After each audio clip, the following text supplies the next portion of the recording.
here with Eddie Quarantillo and Audrey Mulheisen following the Griffs victories here over Fredonia in the diving portion of this weekend's meet. Eddie, sixth straight meet, you won the 3-meter dive. Take us through that event for us. That's my event. I've been competing that for years now, and I've been doing those dives for 3 years now, and it's just becoming natural. It's part of my everyday thing. I go into practice them, and now at the meet, I just repeat them. Perfect. You took first in both events today. Can you just take us through what that felt like today? It was a close competition. I saw that coming in, and I knew I had to just keep on my game and just keep on practicing. And seeing the results, it was just showing my hard work. Perfect. Audrey, first on the 3-meter dive today. Can you just take us through that event? I think it went well. You know, I finally hit everything. It was a stressful week, so it was great to just hit everything and end the week off with a good meet. What was really working for you out there on that event?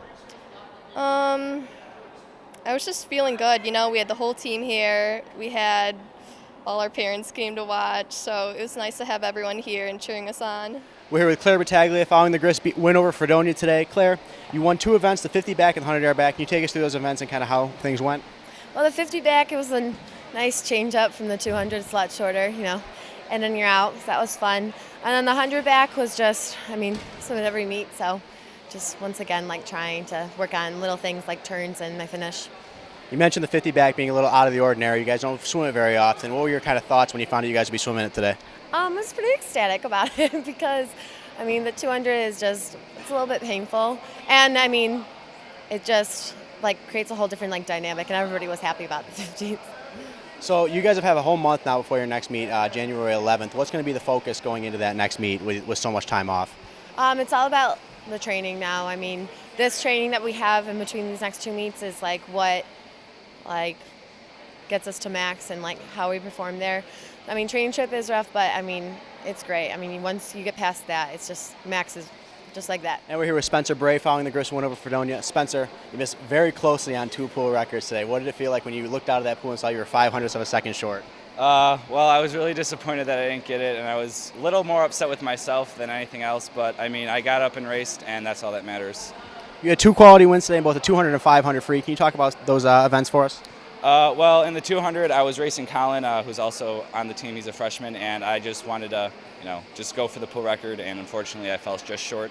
And then in the 500, I wanted the pool record, but unfortunately I fell short again. But both times I got up and raced, even though I was, a little hesitant on getting up and racing, but I still did, and I just glad I put points on the board for the Griffs.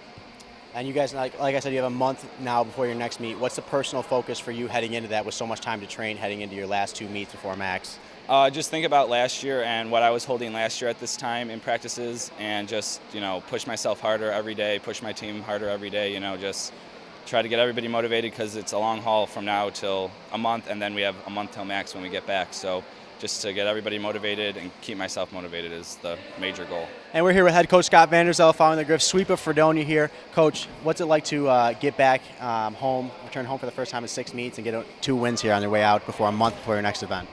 Well, I think it's great. We've come off a lot of travel over the last 6 weeks or so, and it's nice to be able to finish out this way, coming off exams. And I think this allows them all just to have a little bit of release for the next month or so. It was a bit of an unusual meet in terms of events. You had a lot of sprint events, a lot of 50s that we don't normally see. What was the kind of feeling heading into the meet with this kind of events? We're always looking to try to race, and I think being able to get some 50s in there gives us an opportunity to challenge our speed on the way we take out our events. The shorter, faster stuff, there's no worry about getting tired. You just go, and I think they look forward to it, and they're obviously a little bit more excited from the 50s and the 200s. So. Long layoff here before your next event. You don't swim again until January 11th against Gannon. What's going to be the main focus here in terms of that next month, in terms of preparing for the final 2 regular season meets of the year?